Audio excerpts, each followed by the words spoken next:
It's Super Bowl weekend, and even though the Bears and Caleb Williams didn't make it, a quarterback who was drafted right behind him is playing in the big game. We'll preview Super Bowl 60 coming up. Plus, two Ramblers are on the right side of history after setting personal records left and right. I'm Chris Gloff. And I'm Anoushka Nair. All this and so much more. Rambler Sports Locker begins now.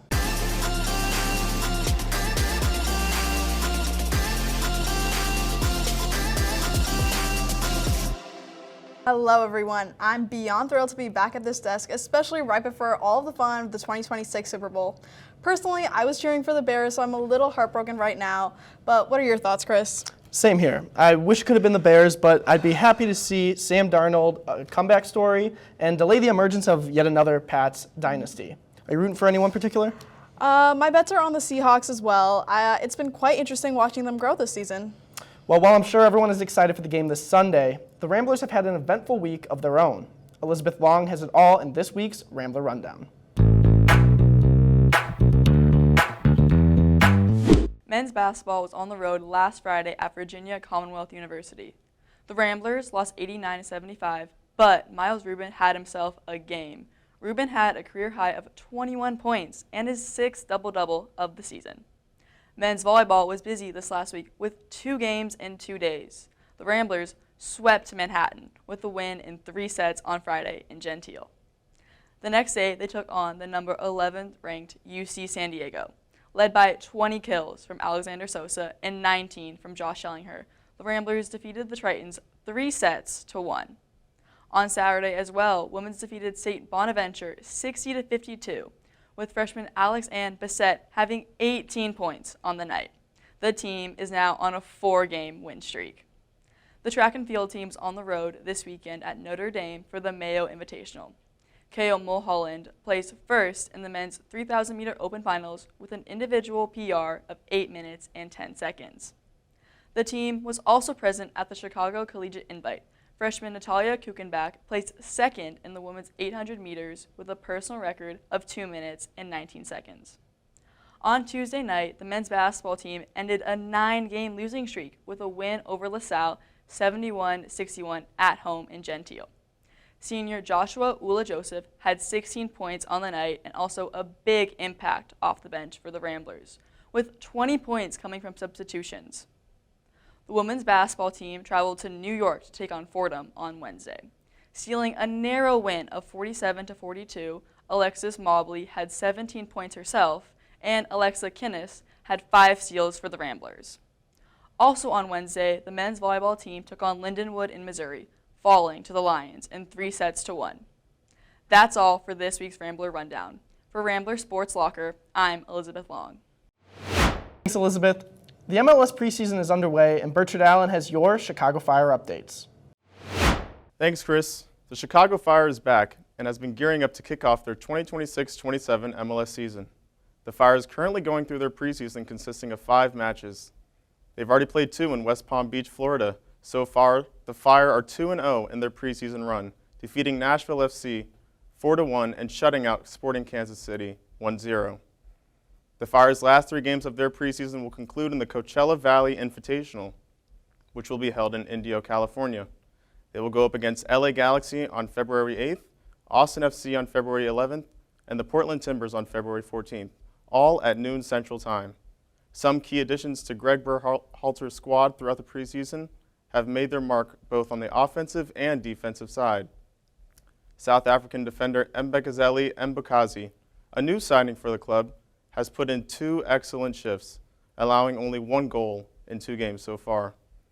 The Fire has a new duo in the attack, Anton Saletros and Robin Lode. The Scandinavian duo contributed goals in their preseason match against Nashville FC, hoping to continue to be creative in the attack. There is a lot of hope for Chicago soccer this upcoming season. The team looks to make the playoffs for the 2nd year in a row, as they hope to break the stereotype of a one-season wonder team. The Fire's first game of the season will be on February 21st against Houston Dynamo at 7:30 p.m., and their home opener will be at Soldier Field on February 28th at 1:30 p.m. Central Time against CF Montreal. From Rambler Sports Locker, I'm Birchard Allen.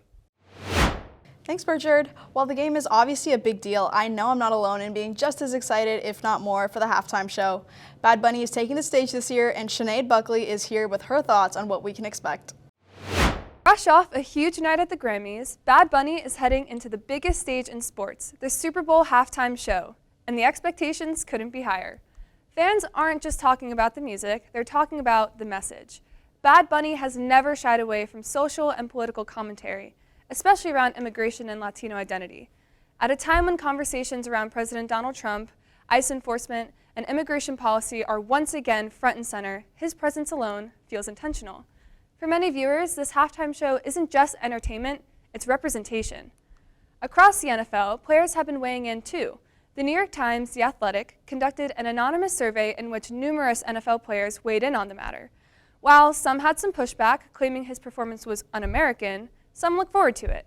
NFL Commissioner Roger Goodell mentioned how he is one of the most popular performers worldwide, and that it will be, quote, an exciting and unifying moment. Social media reflects that same energy. Some fans see this performance as a celebration of culture and unity, while others expect some controversy, especially from critics who argue that sports and politics just shouldn't mix. Bad Bunny announced as the Super Bowl halftime show. Pretty stupid. I'm not happy about it. I mean, it's just, I get what they're trying to do and get a whole new audience, get the Latinos in there. Bad Bunny's Super Bowl halftime show. Yes. Yes. He's an American. Puerto Rico is in America. What are your thoughts about Bad Bunny performing at the Super Bowl? Hey, listen, I think it's great. I think the more international we can go is better because this country was built on immigrants. Let's go. Bad Bunny. Bad Bunny. Bad Bunny, yeah. Don't tell me. Please don't tell me. Bad Bunny? Yeah. Yep. Your thoughts on Bad Bunny? Fine. I mean, in my off season down in Florida, I'm really surprised that Mac does not know who Bad Bunny is, but a lot of Bad Bunny down there. I like Bad Bunny. You like Bad Bunny? Yeah, I like his music. But that debate is nothing new. The Super Bowl halftime show has long been a place where culture, identity, and sports collide. What's hard to ignore is how Bad Bunny has brought communities together, football fans and music fans, all waiting for the same moment. Whether you're tuning in for the game, the commercials, or the music, this halftime show already feels bigger than football. And come Sunday night, the world will be watching and listening. For Rambler Sports Locker, I'm Sinead Buckley. Thanks, Sinead. I know I'm excited to see what Bad Bunny brings to the stage and maybe even who he brings to join him. Now let's get to the real meat of the event. Brandon Wolak has us next with the Super Bowl preview. Thanks, Anoushka. We are just days away from Super Bowl 60. In a rematch of the iconic Super Bowl 49, it's the New England Patriots and the Seattle Seahawks. But unlike 11 years ago, when this was a highly anticipated matchup, nobody expected these two teams to be here. Just a season ago, both franchises missed the playoffs. The Patriots were coming off consecutive 4-win seasons, deep in a rebuild. The Seahawks had been stuck in mediocrity. But now, both teams are back. For New England, this is about returning to glory in the post-Brady era. It will be the Patriots' 11th Super Bowl appearance, and with a win, they would claim sole possession of the first place all-time with 7 Super Bowl titles. The turnaround began with a new foundation. Second-year quarterback Drake May quickly became the face of the franchise, while guiding the team is the first-year head coach Mike Vrabel, a former 3-time Super Bowl champion with the Patriots as a player, who led an immediate transformation. The result? A 14-win season and the number 2 seed in the AFC. New England's playoff run, however, has raised questions. The Patriots defeated the 7th-seeded LA Chargers, the 5th-seeded Houston Texans, and the top-seeded Denver Broncos to reach the Super Bowl. But they faced opponents dealing with significant injuries and have scored the fewest points by any team on their way to a Super Bowl in NFL history. Seattle's path has looked very different. The Seahawks made a bold offseason statement, moving on from former quarterback Geno Smith and star receiver DK Metcalf, and quietly remade its roster, handing the keys off of the offense to quarterback Sam Darnold. It was a massive gamble, and it paid off. Under second-year head coach Mike Macdonald, the Seahawks became one of the most complete teams in the NFL, with a 14-win season of their own. Led by an elite defense known as the Dark Side, and an offense now led by Jackson Smith-Njigba, who didn't just replace Metcalf, he became the number 1 receiver in the NFL this season. After earning a first-round bye as the number 1 seed in the NFC, Seattle routed the 6th-seeded San Francisco 49ers before surviving one of the best games of the year against the 5th-seeded LA Rams. This will be the Seahawks' 4th Super Bowl appearance, and they'll be playing for their 2nd Lombardi Trophy. Most believe Seattle's dominance all season has had them destined to win it all. but can the Patriots pull off one of the greatest single-season turnarounds in NFL history? Rambler Sports Locker, I'm Brandon Wolak, sending it back to the desk. Thanks, Brandon. Many may know this Super Bowl is a big rematch between the Seahawks and Patriots. Joe Mangold hosts this week's Ramble asking about Super Bowl history. Joe, who are you rooting for this Sunday? Thank you, Chris. Now, as for who I want to win the Super Bowl, I gotta say the Seattle Seahawks. Now, I'm not a big fan of the team, but in all honesty, I'm a huge Kenneth Walker fan. So to see him finally get a ring would be incredible. Now with that, folks, welcome back to another episode of The Ramble. I'm your host, Joe Mangold, and today I am with Elizabeth Long and Quinton Days. Now, following Chris's question, Elizabeth, who do you think is going to win the Super Bowl? Or who do you want to win the Super Bowl, I should say? I'm a 49ers fan, so this is like lose-lose in Levi's in the home stadium, but I'm pulling for the Patriots. All right. Yeah. Quinton, how about you? Let's just hope for a really good halftime show. You know what? As a Bears fan, I kind of agree that's kind of the best we can hope for.